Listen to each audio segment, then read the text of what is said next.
Cause of death? Homicide. That's the verdict after a 3-week-long coroner's inquest into the death of a mentally ill man who was beaten by jail guards inside an Ontario prison.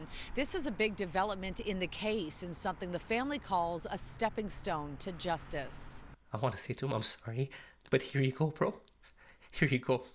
The country has now seen what happened to you. Criminal charges were never laid after Soleiman Faqiri died during a violent struggle with jail guards at the Central East Correctional Centre in Lindsay, Ontario. His brother Yusuf tells me it's been an agonizing 7 years waiting for these answers. I made a promise to my mother on that fateful night on December 15th, 2016. She said, find out what happened to my son. And this was what this inquest was about, to get to the truth. Back in 2016, Faqiri was facing charges of aggravated assault after an altercation that happened in the midst of a mental health crisis. From the moment he was detained, Faqiri was held in isolation and his mental state deteriorated. The stench of feces, urine, and vomit by the appearance of it. Acting irrationally. He's not responding. I'm going to try to get him out.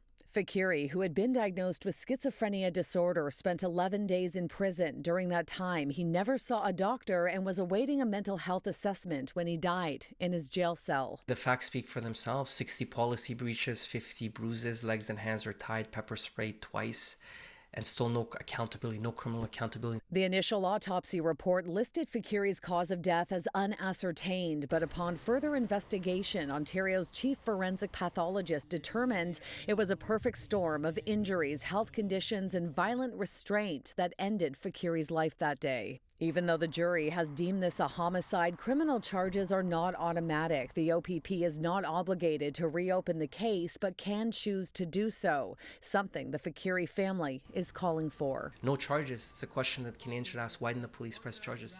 We don't have confidence in the OPP, frankly, in them doing the right thing. Soleiman paid with his life, but we need to do better so we can prevent another family where their loved one pays for their life.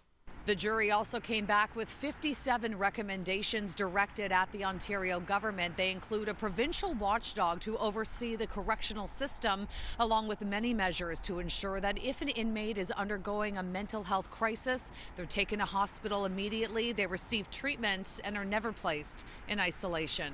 Outside Coroner's Court, Shauna Hunt, City News.